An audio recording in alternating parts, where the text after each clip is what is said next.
अस्सलाम वालेकुम students, hope you are all doing great. So हमें 9th चैप्टर स्टार्ट करने हैं अपने ऑडिटिंग का, जो हम पढ़ रहे हैं बेसिकली। वही चीज़ें मुझे डिस्कस करनी है आपके साथ इस लेक्चर के अंदर भी, जो मैं लॉ के अंदर आपके साथ इनिशियल स्टेज पे after the mid term discuss कर चुका हूँ। मैंने आपसे यही चीज़ कही है कि काइंडली अपना जो बिहेवियर है उसको चेंज करें, उसको पढ़ने की सेंस में रखें। मैंने आपको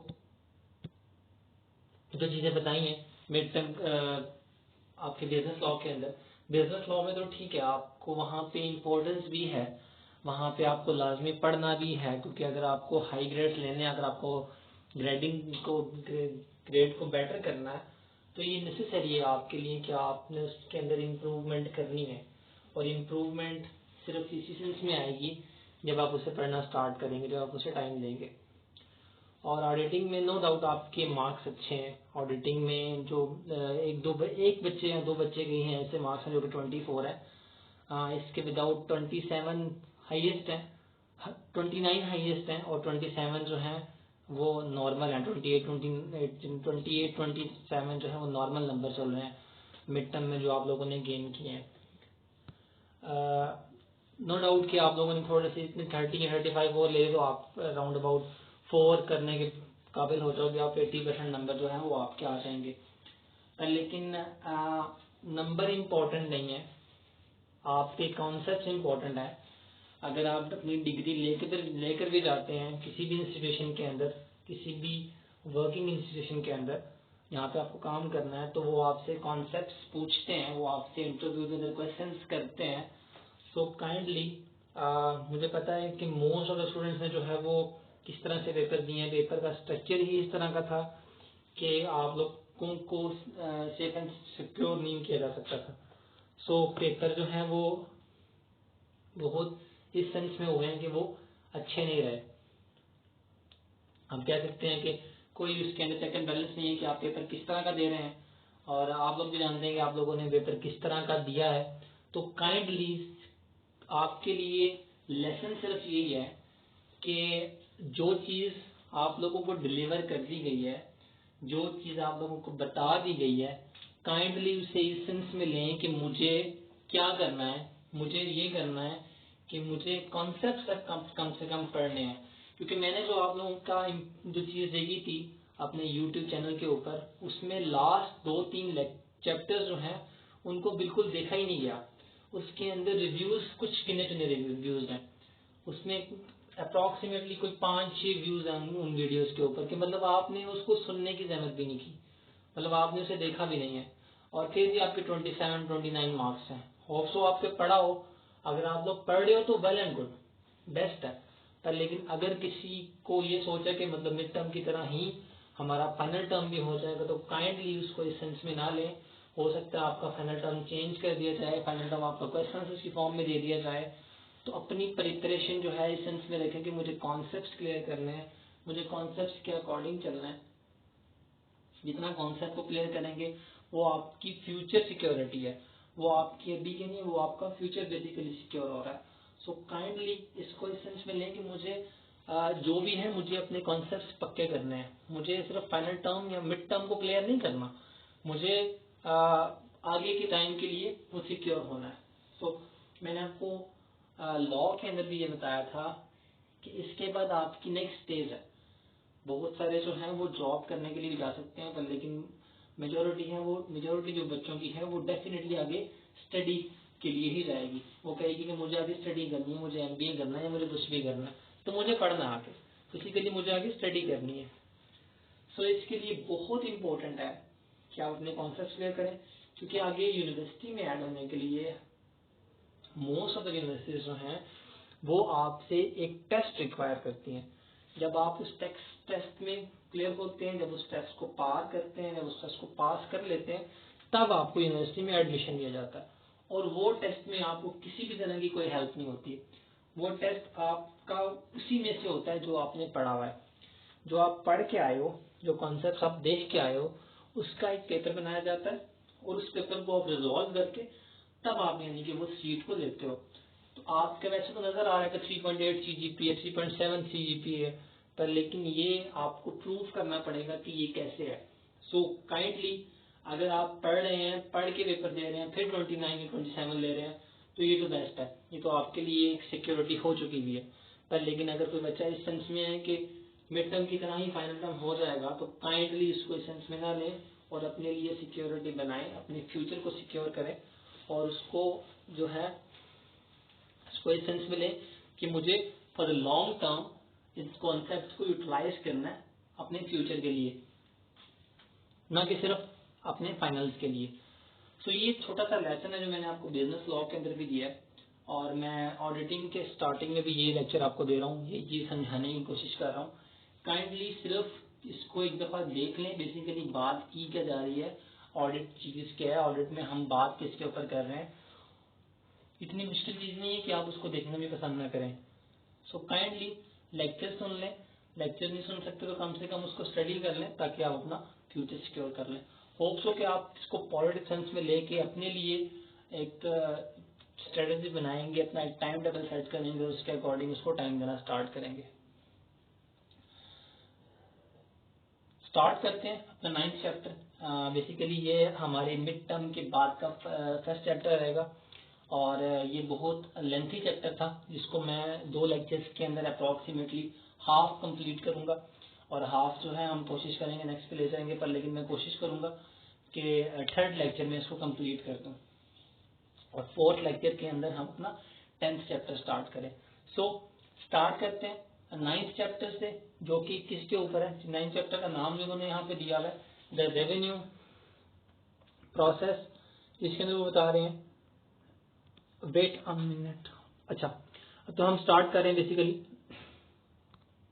अपना 9th chapter the revenue process. Revenue process में क्या है कि जो भी कमाई की हुई है, जो भी कमाया हुआ है, उसका एक प्रोसेस है auditing how to business make money.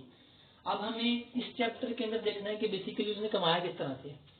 Multiple source of income हो सकते हैं कंपनी के, डिफरेंट जगहों से कमाया हो सकता है, डिफरेंट तरीकों से कमाया हो सकता है। तो हमें बेसिकली कंपनी के सोर्स ऑफ इनकम को स्टडी करना है, कंपनी के सोर्स ऑफ इनकम को देखना है कि उसने कहाँ कहाँ से किस किस तरह से पैसा कमाया है, और उसके ऊपर ऑडिटिंग करनी है। सो इसके ऊपर आते हैं नेक्स्ट स्लाइड। जैसे कि हमेशा हमारी स्लाइड होती है कि हम देखते हैं कि हमें बेसिकली इस चैप्टर में पढ़ना क्या है। सो 4 मेजर चीजें हैं जो हमें इस चैप्टर के अंदर या इस चैप्टर में कवर करनी है। सबसे पहले है making senses of revenue process.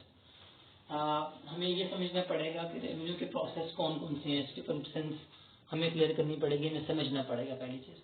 उसके बाद meeting of fictitious audit clients, इसको चेक करेंगे ये चीज क्या होती है। Assessing a client risk, client का रिस्क देखेंगे। इंटरनल कंट्रोल जो बार बार डिस्कस कर रहे हैं, इंटरनल कंट्रोल क्या होता है। उसके बाद testing the management assertion receivables, management की टेस्टिंग और उसके असर्शन रिसीवेबल्स, ये भी डिटेल से पढ़ेंगे, ये भी आपको आगे जाके बताऊंगा कि बेसिकली ये क्या होता है। उसके बाद डिटेल में इसको स्टडी करेंगे। ये बेसिकली हमारे आउटकम्स है जो हमें मिलेंगे तब जब हम ये चैप्टर पूरा पढ़ लेंगे और चैप्टर पूरा सीख लेंगे इस चैप्टर में बेसिकली है क्या। सो स्टार्ट करते हैं अपनी पहली स्लाइड से, जो कि हमें बता रही है realising what's you are looking for. अब आपको 2 चीजें यहाँ पे दिखाई जा रही हैं। एक जो चीज है वो आपकी क्या है, sample testing, sample and test income statement revenue accounts.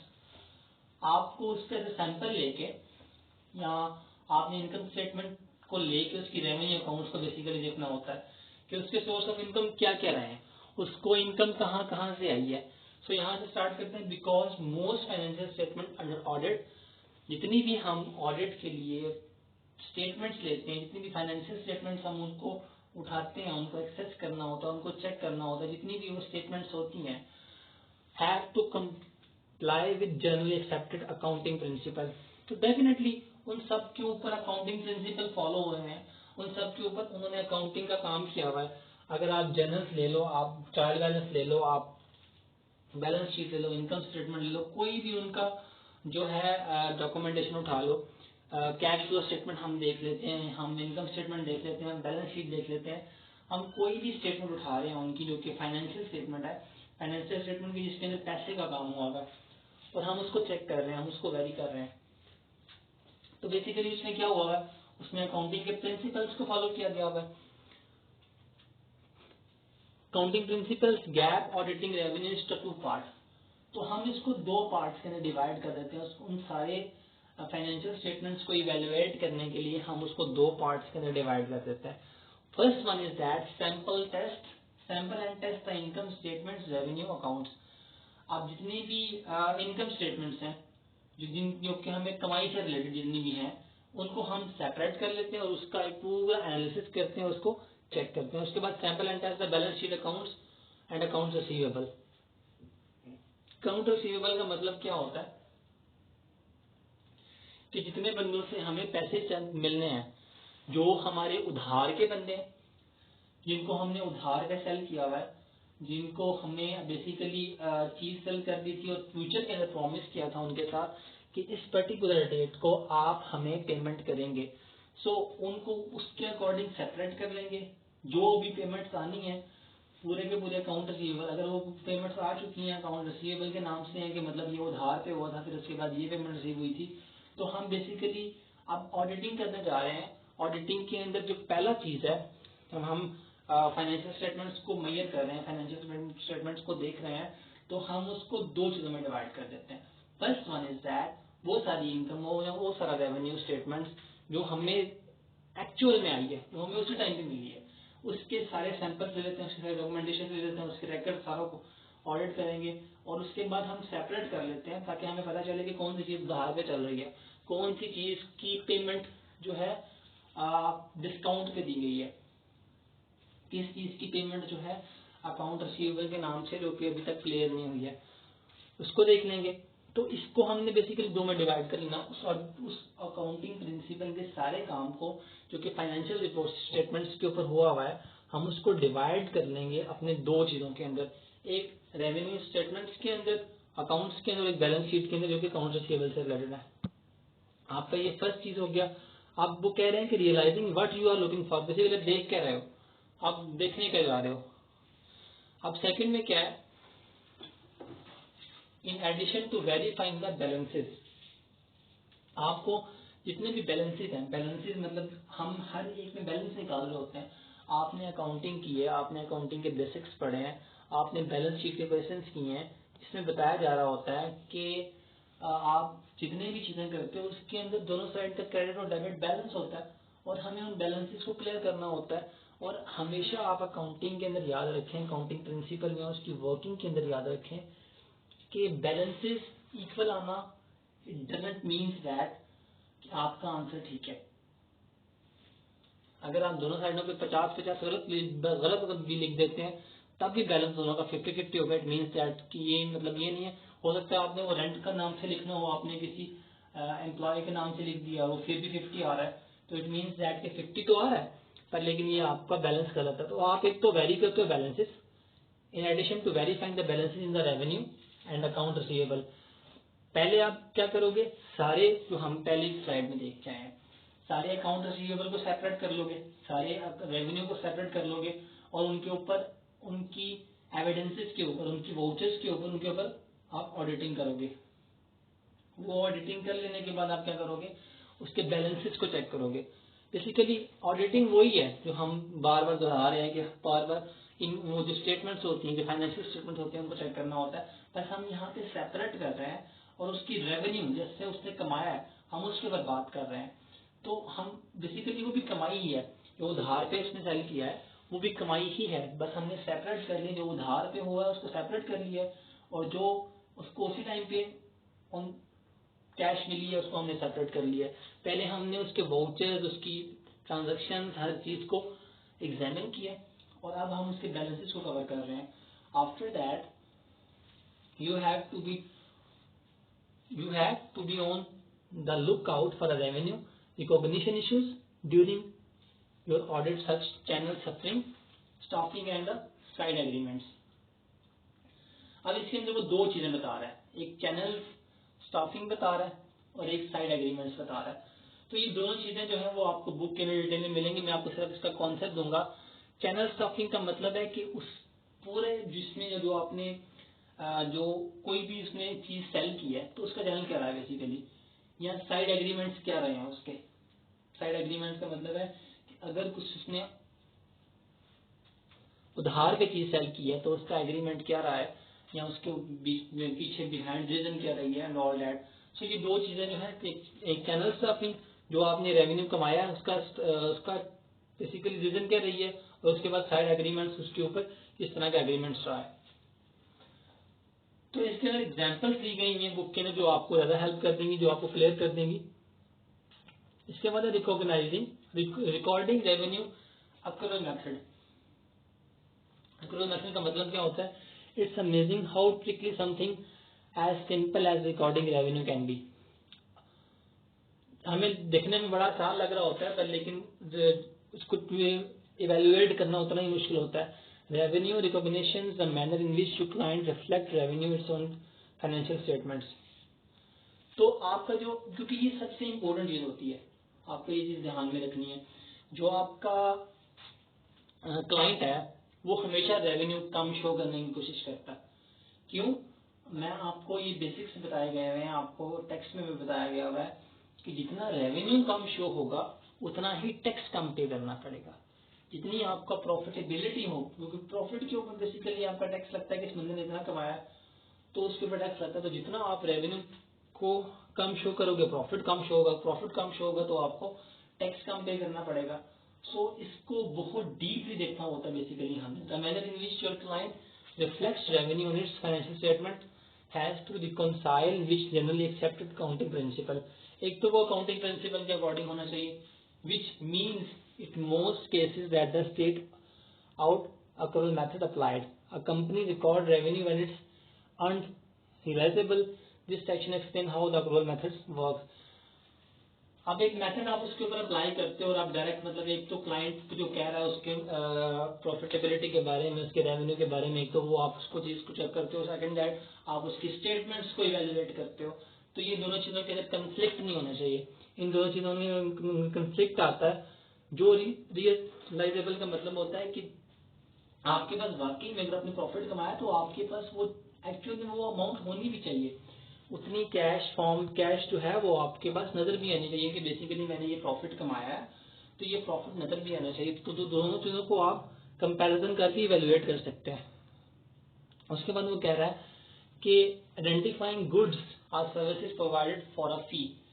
कौन कौन सी चीजें जो इन्होंने प्रोवाइड की हैं, मतलब जैसे कि कोई सर्विस प्रोवाइड कर रहे हैं तो उसके ऊपर कोई फी ली है इन्होंने, उसके ऊपर कोई इनकम कमाई है, तो वो उसको हमने इवेल्युएट करना है, उसकी एक लिस्ट बनानी है और देखना है कि कौन कौन सी सर्विसेज प्रोवाइड करके कौन कौन सी गुड्स बेच के इन्होंने वो बेसिकली पैसे कमाए हैं। तब participating event in the whole revenue. अब जो आपका होल रेवेन्यू, मैंने आपको शुरू में बताया कि रेवेन्यू कमाने की मल्टीपल रीजन हो सकती हैं और ये कंपनी किस तरह की है ये डिपेंड करता है। अब जो बैंक है, आपको मैं एग्जांपल कोट कर रहा हूँ यहाँ पे कि जो बैंक है, बैंक एक तो कमाता है डिफरेंट, जो है आप बैंक में पैसा जमा करवाते हो और वो उससे कमाता है, वो आगे जो है वो पोर्शंस बना के वो लोगों को दे देता है और वहां से जो उसको सूद आता है, जिनको उसको इंटरेस्ट आता है, बेसिकली वो उसकी इनकम होती है। ये उसकी जनरल इनकम है, ये इसकी इंपॉर्टेंट इनकम है क्योंकि नजर आ रही होती है, ये इसकी मेन इनकम है। पर लेकिन इसके अलावा बड़ी सारी इनकम से कमा रहा होता है वो। अगर बाहर से पैसे किसी की आ गए हैं, ये सर्विस प्रोवाइड कर रहा है बैंक, तो वो जो है उसके ऊपर कुछ ना कुछ चार्ज करके वहां से कमा रहा होता है। इस तरह अगर वो ऑनलाइन कोई सर्विस प्रोवाइड कर रहा है कि ऑनलाइन आपको ट्रांजेक्शन करवा रहा है, तो उसकी कुछ ना कुछ चार्ज कर रहा होता है। एटीएम के ऊपर कुछ ना कुछ चार्ज कर रहा होता है, आपके निकलवाने के ऊपर किसी भी टाइम पे हम निकलवा सकते हैं।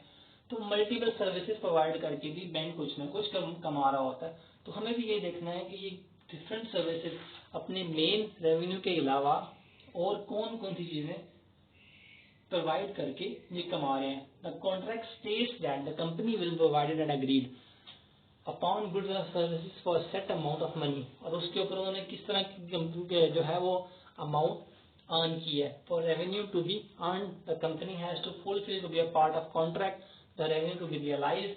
जो भी वो कमाएंगे वो होना चाहिए, वो नजर आना चाहिए, वो विजुअल नहीं होना चाहिए, वो रियलाइजेबल होना चाहिए कि मतलब जो उन्होंने कमाया है वो उनको बेसिकली नजर भी आना चाहिए कि ये पैसे जो इन्होंने कमाए हैं इनके बैंक में इतने पैसे पड़े हुए भी हैं। The customer has to be likely to pay अब उसके ऊपर कस्टमर ने पे भी किया हो, मतलब जिसको इन्होंने सर्विस प्रोवाइड की है उसको इसने उस बंदे ने सर्विस लेने के बाद उसको पे भी किया। The latter section defining earn या लर्न। अब हम वो कह रहे हैं कि हम इस चीज को डिटेल में आगे देखेंगे। तो यहाँ पे बेसिकली जो आपको देखना है कि फर्दर सर्विसेज, हमें वो सारी सर्विसेज, वो सारी गुड्स जो कि एज इस कंपनी ने अपने कस्टमर्स को प्रोवाइड की है, अपने कस्टमर्स को प्रोवाइड करने के बाद जो इन्होंने क्या बनाया बेसिकली, एक तो इनकी मेन इनकम है और मेन इनकम के साथ साथ इनकी एक इनकम है जो इनको मिलती है मल्टीपल सर्विसेज से। तो वो सारी सर्विसेज, वो सारी गुड्स जो अपने मेन प्रॉफिट से या मेन प्रोडक्ट से हट के कमाते हैं, उसको देखना है कि उन्होंने कितना कमाया उसके ऊपर, उसकी पूरी ऑडिटिंग हम इसके ऊपर करेंगे। Another part of revenue, cell return and discount. अब एक और रेवेन्यू का बहुत इंपॉर्टेंट स्ट्रक्चर होता है जो कि हमें जो कि कंपनी को मिल रहा होता है, return and discounts. Sales return के सेल्स जो रिटर्न होती है और डिस्काउंट जो डिस्काउंट दिया जाता है उसके ऊपर। This revenues account will carries a debit balance shown in the income statement. Revenue from the operates, it has two components, sales returns। अब अगर जो आप सेल करते हो उसका सेल का रिटर्न आता है और सेल के ऊपर अलाउंसेस भी आपने बहुत सारे दिए हुए होते हैं, तो ये भी डिपेंड करता है। उसके बाद सेल डिस्काउंट्स दिए हुए होते हैं, आपने सेल को बढ़ाने के लिए सेल डिस्काउंट बेसिकली आपने डिफरेंट दिए हुए होते हैं।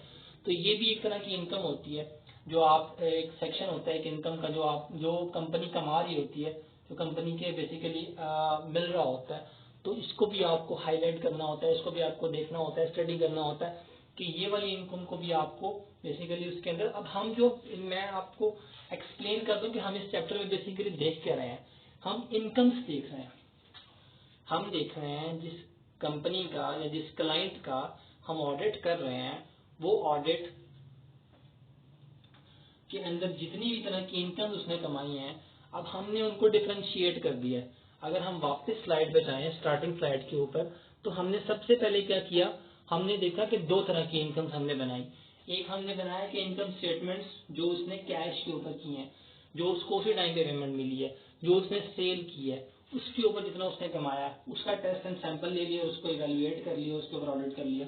सेकंड, जितना उसने उधार पे किया, मतलब जितने उसके अकाउंट रिसीवेबल रहे हैं, वो सारे के सारे हमने इवेल्युएट कर लिए, उसके ऊपर ऑडिटिंग कर ली। आफ्टर दैट हमने देखा कि इनका चैनल्स क्या है, इनका स्टॉकिंग चैनल्स क्या है, इनके साइड एग्रीमेंट्स क्या है, उसको हमने देख लिया। उसके बाद हमने सबसे इम्पोर्टेंट चीज देखी कि इसको इवेल्युएट करना आसान नहीं होता। हमने यहाँ पे देखा कि जो आपका क्लाइंट होता है वो हमेशा आपका रेवेन्यू शो करने की कोशिश करता है कम। क्यों? क्योंकि जितना वो रेवेन्यू कम शो करेगा, प्रॉफिटेबिलिटी का पोर्शन उतना कम निकलेगा और उसको इतना टैक्स कम पे करना पड़ेगा। तो आपको इसके ऊपर एक मेथड अप्लाई करना पड़ेगा जिससे आप इवेल्युएट कर पाओ कि एक्चुअली वो उसने कमाया क्या है। उसके बाद यहाँ पे वो डिवाइड कर रहे हैं, आपकी जो कंपनी है वो डिफरेंट तरह से कमाती है। जो सर्विसेज है यहाँ पे बेसिकली हमें स्लाइड के ऊपर से जो हमने पढ़ी है कि ये कंपनी सिर्फ और सिर्फ इस प्रोडक्ट को सेल करके नहीं कमाती, बल्कि इसके अलावा कुछ सर्विसेज भी प्रोवाइड करती है। तो मतलब उसकी साइड इनकम भी है, उसकी ये वाली इनकम भी आ रही है। तो हमें उस साइड इनकम को, उस सर्विसेज चार्ज करने को, उसकी जितनी उसने फी चार्ज करता है उसको इवेल्युएट करना, उसको स्टडी करना, उसको चेक करना कि बेसिकली उसको इस साइड इनकम से कितनी इनकम आ रही है। आफ्टर दैट हमने एक और इनकम देखी यहाँ पे कि जो उसको सेल रिटर्न या अलाउंसेस की वजह से, सेल डिस्काउंट्स की वजह से इनकम आ रही है। सो इसके बाद क्या है, getting to know your clients. ये नेक्स्ट लेक्चर में देखेंगे। बेसिकली हम अभी जो है हम यहीं तक देख रहे हैं कि अभी यहाँ तक हमने देखा है कि उसको बेसिकली हमारा जो क्लाइंट है उसके इनकम के रिसोर्सेज कौन कौन से हैं। मुझे आपको रिपीट करने की जरूरत नहीं है, होप्स हो कि आपको समझ आ गई होगी। इतना मुश्किल लेक्चर नहीं है, बिल्कुल आसान सा और प्रिसाइज लेक्चर है जिसमें सिर्फ इनकम्स के बारे में बताया जा रहा है, क्लाइंट्स की इनकम के बारे में बताया जा रहा है कि क्लाइंट्स ने अगर तो एक तो वो उसकी मेन इनकम होगी, मतलब यहाँ पे मैं एग्जांपल कोट करूंगा कि मैंने आपको अभी बैंक की एग्जांपल दी है। इसके अलावा एक और बिजनेस है, वो एक प्रोडक्ट को सेल करते हैं पर लेकिन साथ साथ वो कुछ और सर्विसेज भी प्रोवाइड करते हैं। तो एक तो हम उसकी जो इनकम है वो काउंट करेंगे, उसकी इनकम को देखेंगे जो वो प्रोडक्ट सेल करके वो कमा रहा है, उसकी वो एक मेन इनकम है। इसके अलावा उसकी जो इनकम्स हैं वो किस में आती हैं कि अगर वो साइड में कोई सर्विसेज प्रोवाइड कर रहा है, उसकी फी ले रहा है, उसके ऊपर चार्ज कर रहा है, तो उसके ऊपर वो कितना कमाता है। हो सकता है कि वो उसके ऊपर उससे ज्यादा कमा रहा हो जो कि वो डायरेक्टली कमा रहा है। तो इनडायरेक्ट जितने भी वेज उसके हैं उसको भी हम स्टडी करेंगे ताकि हमें ये क्लियर हो कि बेसिकली वो कमा क्या रहा है। होप्स हो कि आपको ये समझ आ गया होगा। अगर कोई क्वेश्चंस या क्यूरीज हैं तो आप डायरेक्टली क्वेश्चंस कर सकते हैं, आस्क कर सकते हैं। मैं आपको फिर एक ही रिक्वेस्ट कर रहा हूँ कि काइंडली अपने आप पे रहम करना आपने, और इन लेक्चर्स को पढ़ना है, सुनना है, और पढ़ने के साथ साथ बुक को कंसल्ट करें, बुक को थोड़ा सा पढ़ें जो आपके फॉर द लॉन्ग टर्म आपके लिए बहुत हेल्पफुल होगी। आपने यहाँ से निकलते ही आपका लास्ट सेमेस्टर है, आपके पास सिर्फ 2 मंथ्स है, और इन 2 मंथ्स के बाद आपने साथ ही अप्लाई करना होगा डिफरेंट यूनिवर्सिटीज के अंदर फॉर द MBA और डिफरेंट सेक्शन जहाँ भी आप जाना चाह रहे हो। पर लेकिन वहाँ पे एक टेस्ट रिक्वायर होगा, और वो टेस्ट देने के बाद आप वहाँ पे एंट्रेंस को जो है वो क्लियर करेंगे। सो काइंडली इसको स्टडी करें, और इसके जितने कॉन्सेप्ट्स क्लियर कर सकते हैं करें। अगर कोई क्वेश्चन या क्यूरीज हैं पूछें ताकि आप मैक्सिमम लर्न कर सकें। Okay students, hope for the best. आपको समझ आ गई होगी, अगर नहीं आई तो आप पूछ सकते हैं। ओके, अल्लाह हाफिज।